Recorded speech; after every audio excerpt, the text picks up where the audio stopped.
Shalom, mendekati Paskah ya. Saya ambil tema ini tentang kasih Tuhan ya.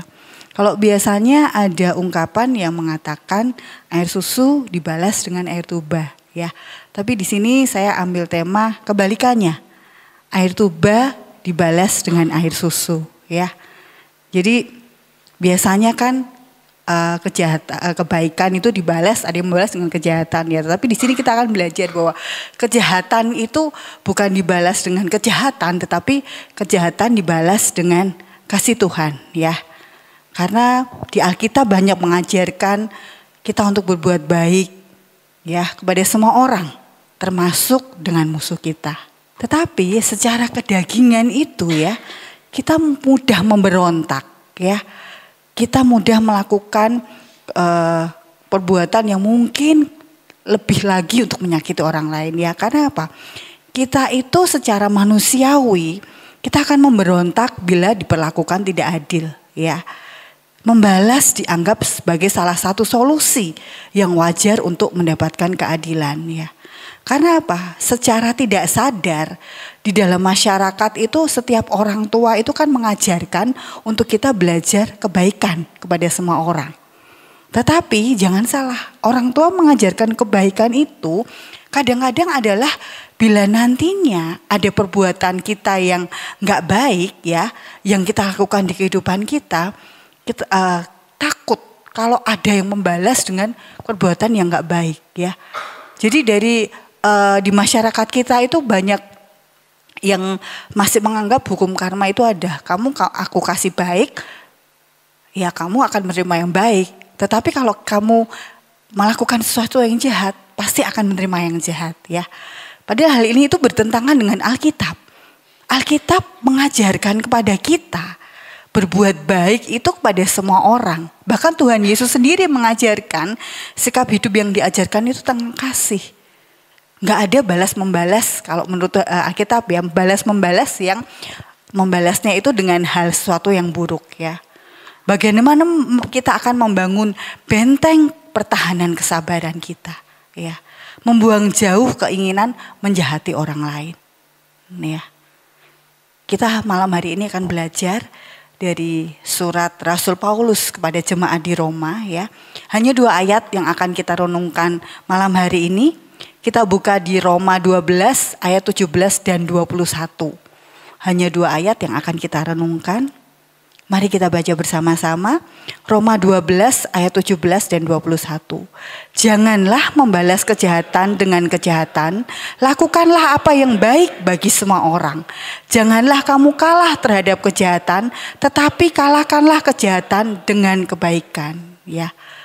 Di sini Rasul Paulus mengajarkan kepada jemaat di Roma bagaimana itu berelasi ya, memperlakukan orang-orang.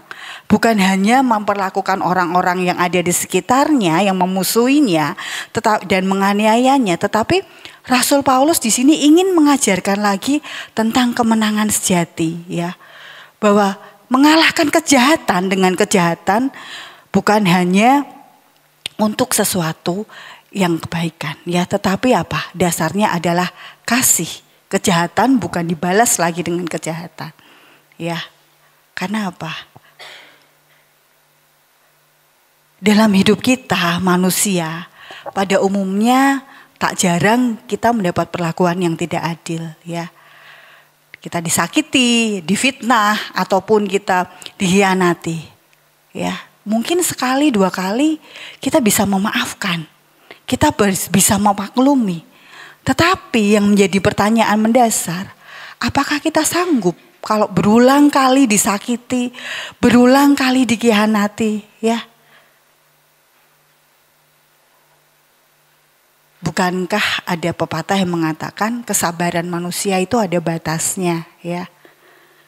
Naluri manusia mendorong kita untuk membalas orang yang menyakiti kita ya. Bahkan kadang-kadang membalasnya dengan lebih sakit ya. Kadang-kadang kita gak sengaja kalau ada orang yang mengasihi kita ya.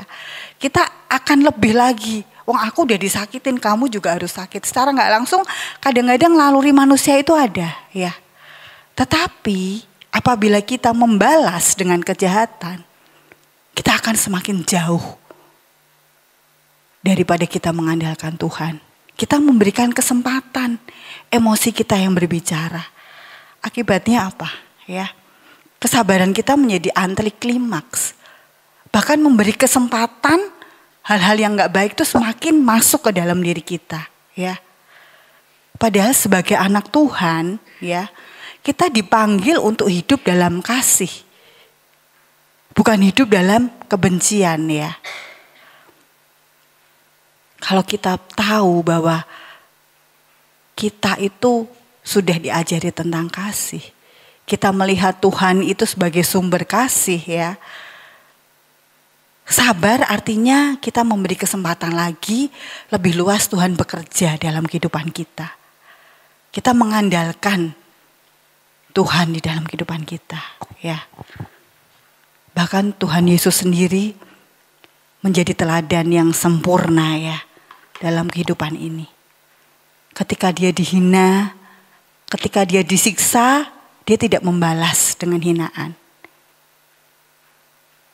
Ketika dia disiksa, dia juga tidak mengutuk, ya. Seperti di Lukas ayat 23. Di Lukas 23 ayat 34 mengatakan, di atas kayu salib dia berkata, "Ya Bapa, ampunilah mereka sebab mereka tidak tahu apa yang dia berbuat." Ya. Dia udah disakitin loh. Dia udah dihina, dia disiksa. Padahal kalau dia mau membalas, dia punya kuasa untuk membalas. Karena dia apa? Dia anak Allah. Bahkan dia kan tahu sebelumnya kalau dia akan disiksa, dihina, disakitin. Ya. Tapi dia menerima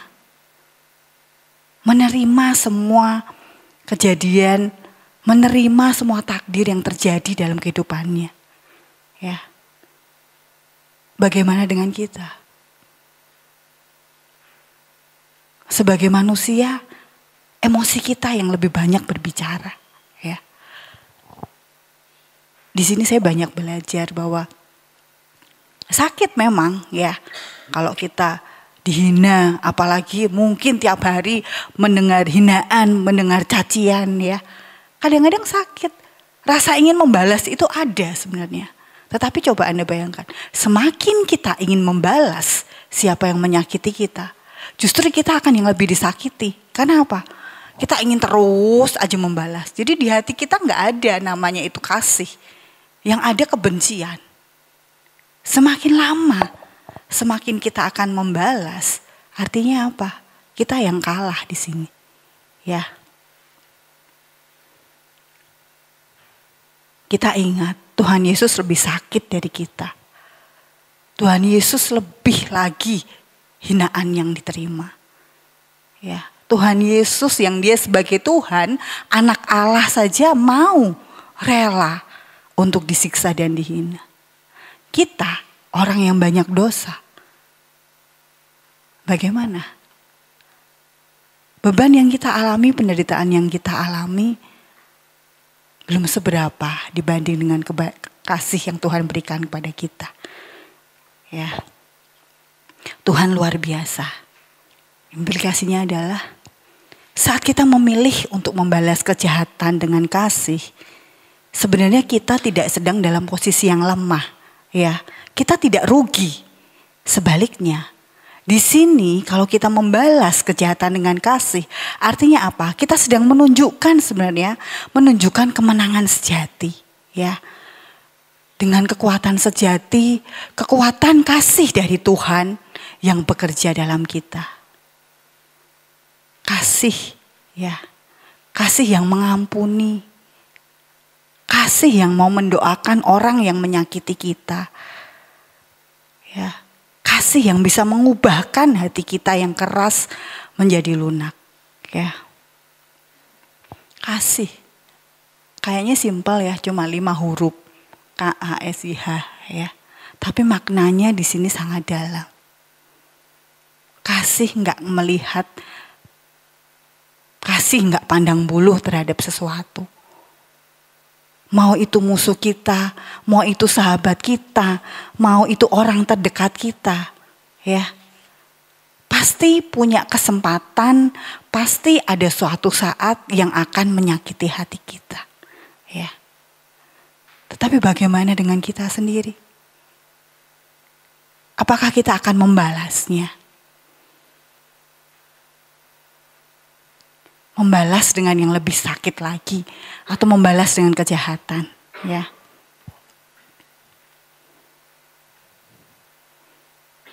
Apakah saat ini kita masih sering terluka dengan orang-orang yang ada di sekitar kita? Apakah saat ini kita masih sering ingin membalas orang-orang yang menjahati kita? Ataukah kita lebih memilih untuk mendoakan orang-orang yang mungkin menjahati kita, ya? Karena apa? Kalau kita ingin orang itu berubah, nggak bisa, ya. Karena kadang orang-orang yang menyakiti kita atau orang-orang yang menjahati kita itu nggak sadar mereka kalau menyakitin kita, ya. Karena itu memang sifatnya. Jadi sekarang yang lebih penting adalah apa? Kita jangan berharap orang itu berubah kepada kita. Tetapi apa? Kita yang berubah. Mindset kita yang berubah. Karena apa? Kita punya kasih, ya. Secara manusia memang kita disakiti. Kita sakit.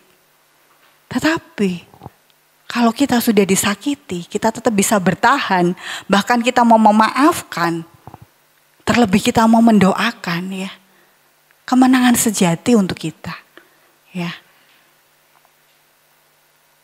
Kemenangan sejati bukan hanya untuk mengalahkan dalam tanda kutip musuh kita. Karena apa? Musuh yang terbesar itu sebenarnya adalah diri kita sendiri. Bagaimana kita bisa menahan ego kita? Ya, kita bisa menahan diri kita untuk tidak membalas.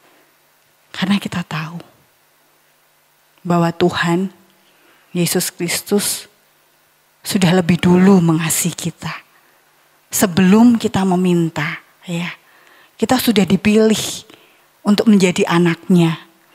Kita sudah dipilih untuk diselamatkan, ya. Apakah kita akan menyia-nyiakan keselamatan yang sudah Tuhan berikan pada kita? Apakah kita akan membiarkan saja kasih yang sudah Tuhan berikan pada diri kita? Mari kita renungkan.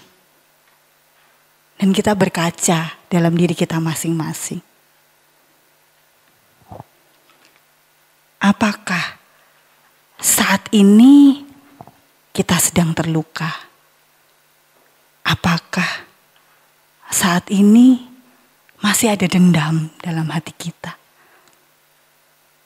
Apakah saat ini masih ada akar pahit di dalam hati kita?